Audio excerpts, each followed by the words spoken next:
Radhe Krishna everyone. मेरा नाम है आस्था और मेरा यूट्यूब चैनल है आस्था खंतवाल के नाम से, जिसमें भगवत गीता सीरीज में भगवत गीता के अध्याय 1 यानी कि कुरुक्षेत्र के युद्ध स्थल में सैन्य निरीक्षण, इसके 14 श्लोक हम ऑलरेडी डिस्कस कर चुके हैं। आज हम डिस्कस करने वाले हैं भगवत गीता के अध्याय 1 का 15वां श्लोक। और आई होप कि ये भगवत गीता सीरीज आप लोगों को बहुत अच्छी लग रही होगी। आप इसे ज्यादा से ज्यादा लाइक कर रहे होंगे और शेयर भी कर रहे होंगे।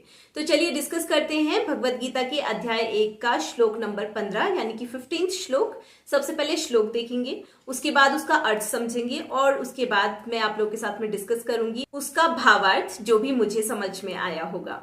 तो सबसे पहले देखते हैं कि श्लोक में क्या बोला गया है।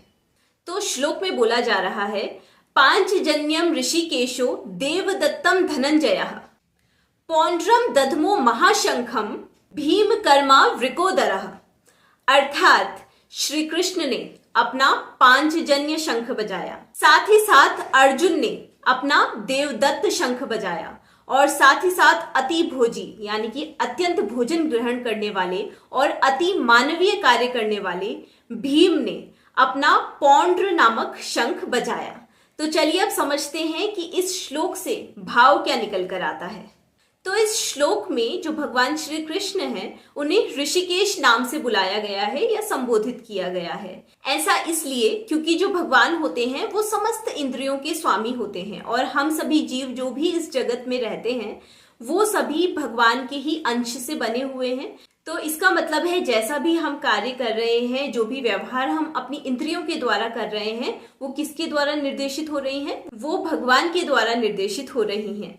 तो इसी प्रकार से भगवान श्री कृष्ण युद्ध स्थल में अर्जुन की इंद्रियों को निर्देशित कर रहे थे, इसीलिए उन्हें ऋषिकेश नाम से संबोधित किया गया है।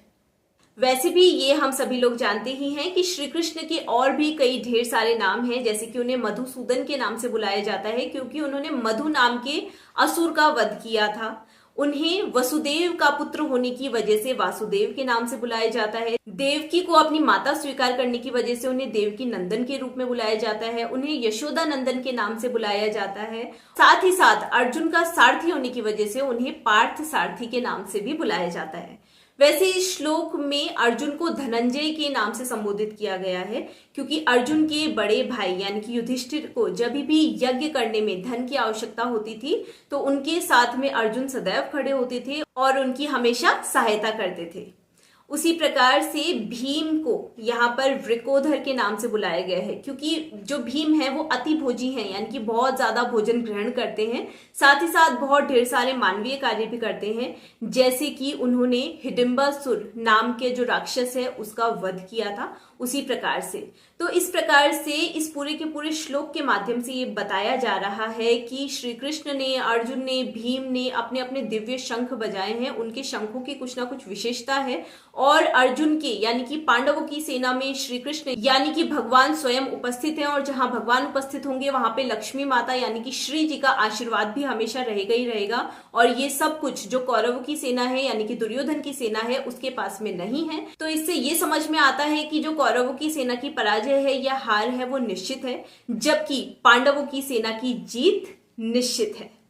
तो ये तो था भगवत गीता के अध्याय 1 का श्लोक नंबर 15। अब हम मिलेंगे अपने नेक्स्ट वीडियो में नेक्स्ट श्लोक के साथ में। तब तक के लिए नमस्कार।